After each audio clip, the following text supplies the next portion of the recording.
This is the book of Psalm, chapter 111, verse 10. The fear of the Lord Yahweh is the beginning of wisdom. A good understanding have all they that do his commandments. His praise endureth forever.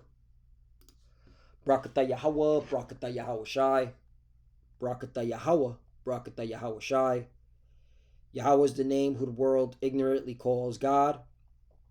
And Yahweh Shai is his son who the world ignorantly calls Jesus Christ.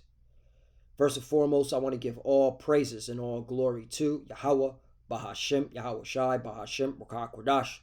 Double honors to the apostles and elders of Great Millstone who grew well and taught us this truth. They are the true teachers for the nation of Israel on earth today. And salutation to the Akim out there pushing this truth and sincerity throughout the four corners of the earth and risking their life for Yahweh, Bahashem, Yahweh Shai's sake.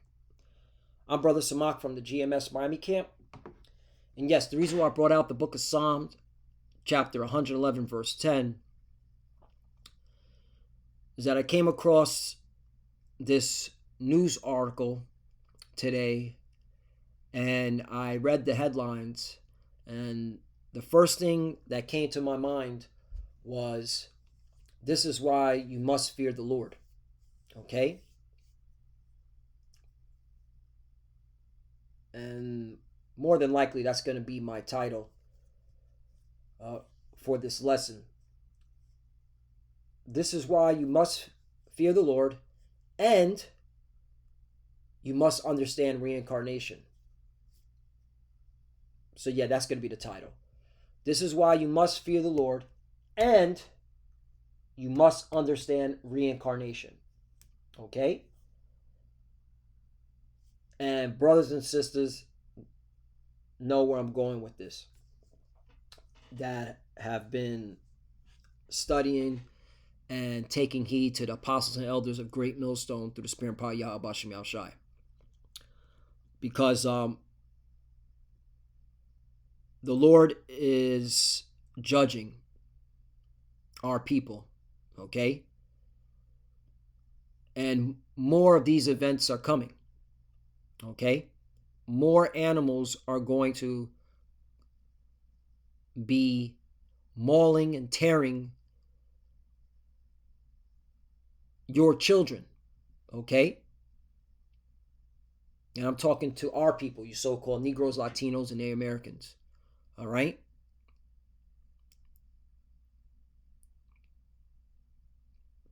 Because this is the time of judgment. And again, the Lord's judging. Let's get this scripture. This is the book of Zephaniah, chapter 3, verse 5. The just Lord Yahweh is in the midst thereof. He will not do iniquity. Right. There's no wickedness. There's no, iniquity in the Lord. Everything is righteous that he does. Everything. Including this horrific, terrible judgment. This is righteous. Okay? And just bear with me. Okay? And again, brothers and sisters in the know where I'm going with this, because this is why you must understand reincarnation. You must understand it. Okay? Every morning doth he bring his judgment to light. He faileth not, but the unjust knoweth no shame. Right? Okay? And that's the thing.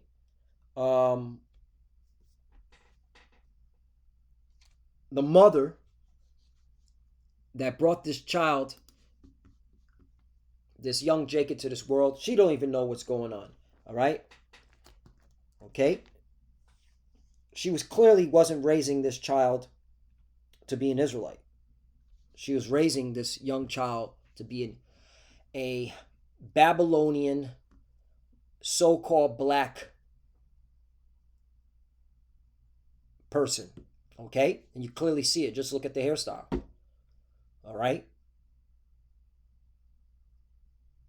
Look at the hairstyle.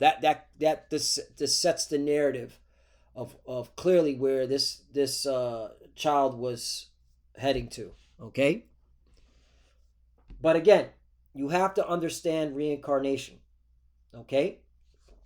First, where does judgment play out? This is the book of Ecclesiastes, chapter 3, verse 16. And moreover, I saw under the sun the place of judgment. Right. Okay, there it is. So judgment is played out here on earth. Aren't we all under the sun? Okay. That wickedness was there, and the place of righteousness, that iniquity was there. There you go. Verse 17, I said in my heart, the Most High shall judge the righteous and the wicked, for there's a time there for every purpose and for every work. Right, and this is the time. This is the time where the Lord wanted to judge this 2-year-old Jake. Okay, and again, I'm going to go. You have to understand reincarnation, because you have to ask yourself, okay, yeah, what did this 2-year-old do in his past life that the Lord said, no, I got to take you out, okay, at the age of 2, meaning you only have 2 years to walk this earth before I take your spirit back, okay? That's again, you have to have the fear, a healthy fear of the Lord, to understand the will of the Lord, all right? And that's why only those that are obeying, okay, and keeping to the commandments to the best of their ability are going to understand this, all right? You 2/3 are not going to understand this. And the Lord don't want you to understand this, all right? The Lord wants you to get your judgment, all right? And he's going to come after you and your child, all right? Because no one is exempt from the Lord's judgment. It doesn't matter how old or how young you are, okay? Now let's get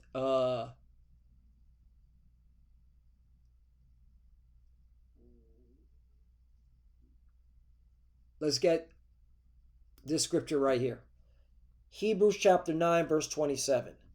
And as it is appointed unto men once to die, right, so you die, but after, here's the point, after this, the judgment, right, meaning you come back, okay, and you play out your judgment on earth. We just read Ecclesiastes 3 and 16, where judgment is at. Where's judgment at? The place of judgment is on earth, okay?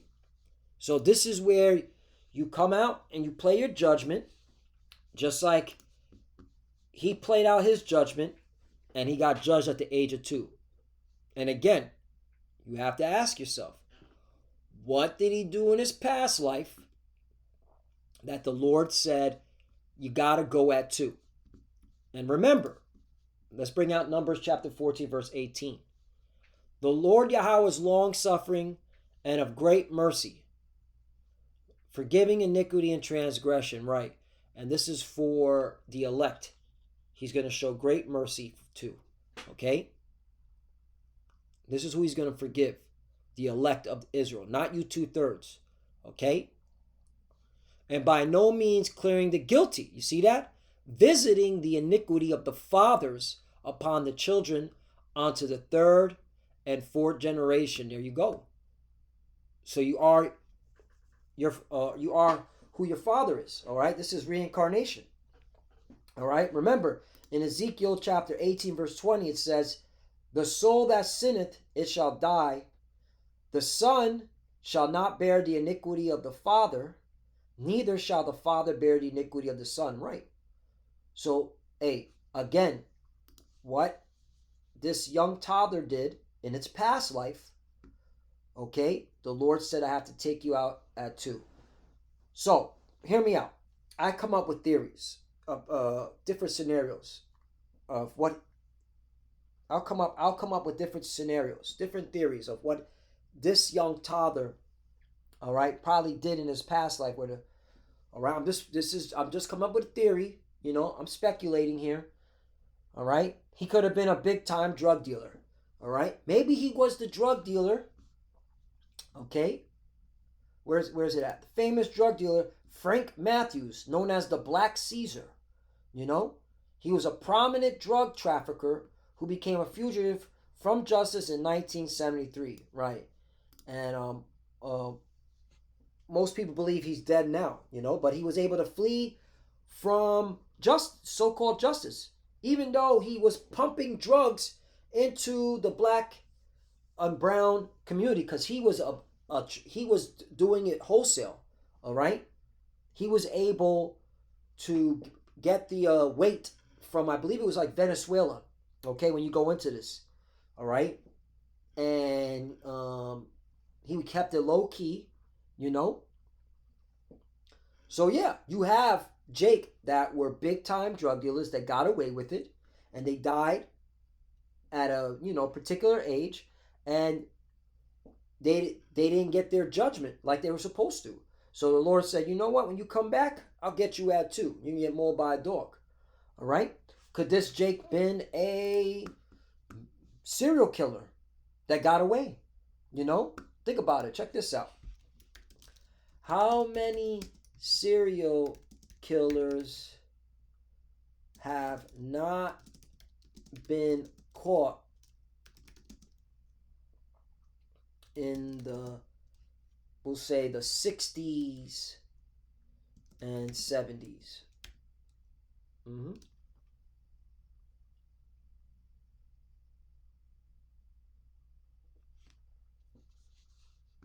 Look at this.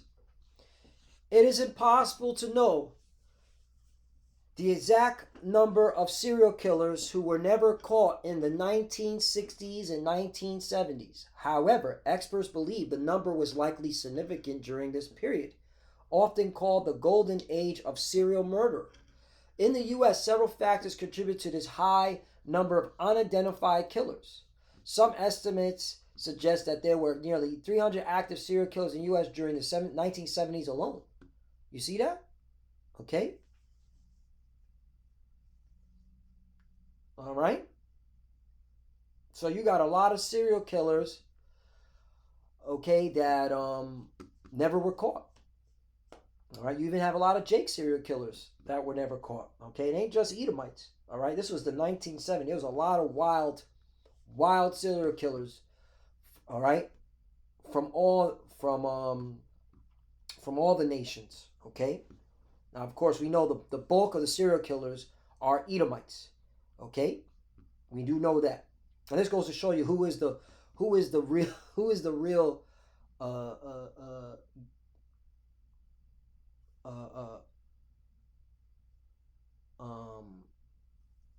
what's it called, villain in this movie. It's Esau. But again, I'm just making a point. Whatever he did in his past life, all right, could have been a serial killer, could have been a big time drug dealer. All right. Oh, I'll make it even simpler. We don't even have to go into those. In his past life, was he serving the Lord? Okay. Or was he mocking the prophets? Did he pass any prophets on 34th and 7th? All right. Times Square. You know, the truth been out since the late 60s, early 70s. Okay. Was he a scoffer? Okay. Did he do something to the prophets? You see what I'm saying? This is what we're talking about. This is why you got to fear the Lord, because, again, the Lord is about judgment. He ain't playing. Now we got to get this scripture. Judgment must come. Jeremiah 15:1. Then said the Lord unto me, though Moses and Samuel stood before me, yet my mind could not be toward this people. Cast them out of my sight and let them go forth. Right. So, if you're not, the Lord has had it up, has fed up, has had it up to the heavens, because that's what it's good. This, okay, like Babylon's sins have reached the heavens, so have you 2/3 Jake's sins have reached the heavens. Okay. 2. And it shall come to pass, if they say unto thee, whither shall we go forth? Then thou shalt tell them, thus saith the Lord, Yahweh, such as are for death to death, and such as are for the sword to the sword, and such as are for the famine to the famine. Right. And if you're getting squirmish about this judgment from the Lord, you ain't seen nothing yet. Get ready to see little children starve. Get ready to see women, mothers eat their children because of the famine. Okay? All right? And such are as for captivity to the captivity. 3. And I will appoint over them 4 kinds, saith the Lord Yahweh, the sword to slay, and the dogs to tear. The dogs to tear. That's what happened to this 2-year-old toddler. Now check this out too. When you read how he got mauled, it was of the Lord. Okay? And I also blame, the babysitter. She's to blame too. She fell asleep. She's supposed to watch this child. She claims that the child was asleep. And that's why she took a nap, because she figured he was asleep, so give her time to take a nap. But hey, you're supposed to be you're being paid to watch a parent's child. You're not supposed to be falling asleep at the wheel. All right, so that was her judgment. Okay, and she was running an unlicensed daycare center, which again, it goes to show that it was the Lord to judge, because those Rottweilers had to be around children. All right, because it was saying in the article that she usually has 10 children at a time. So them Rottweilers had to be around children, had to be kind to children. So this is why I'm looking at this spiritually. This was judgment from the Lord. This child had to be judged the way it had to be judged. And we're going to see, and they're going to show you how the Lord set it up. So the child was asleep in the house. It walked out the house in the backyard. Once outside, right here, he opened a kennel containing 2 large Rottweiler dogs.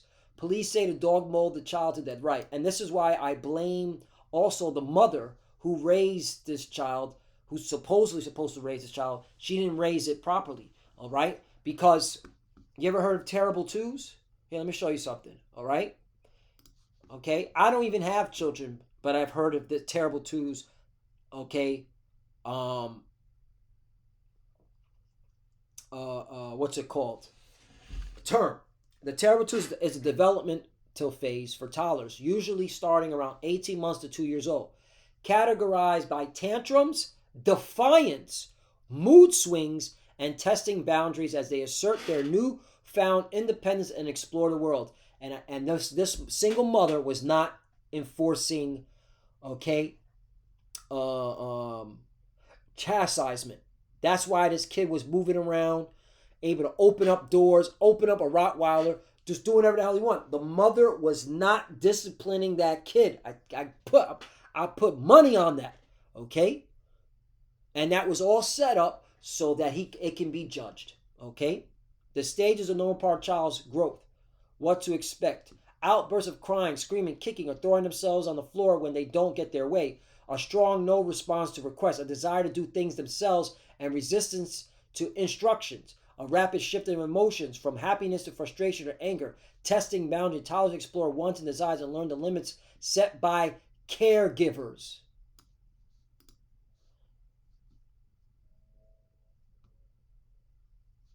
Establish, how to navigate terrible twos. Establish clear rules and stick to consistent routine.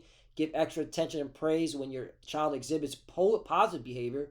Use positive commands and clear expectation. Understand that this is a normal whatever happened to you gotta chastise the child.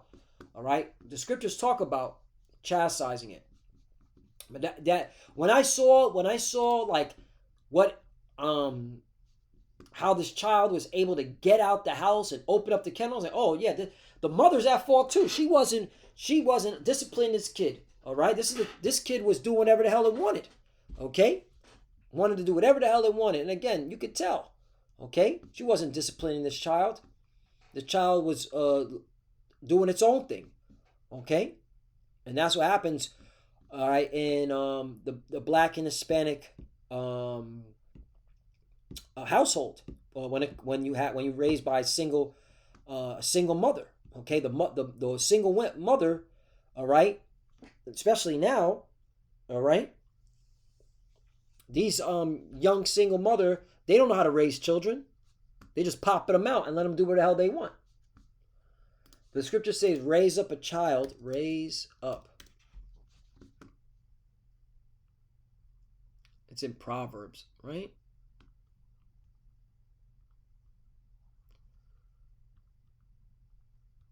is.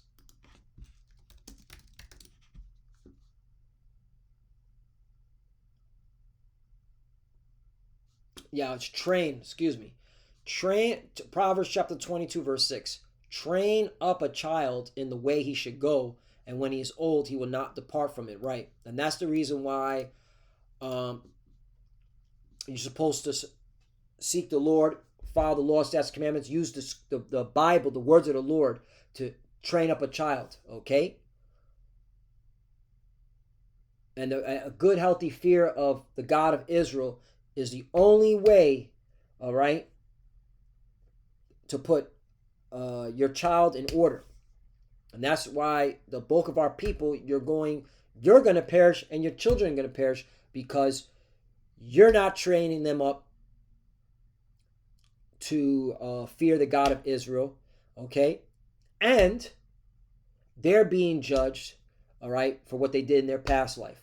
That's how the Lord, see how the Lord hits it? A two-hit combo. The Lord is about playing chess, not checkers, man. It's a two-hit combo, two-piece. He's gonna hit you and that child, all right? Because the scriptures say, and I'll close out with this one, all right?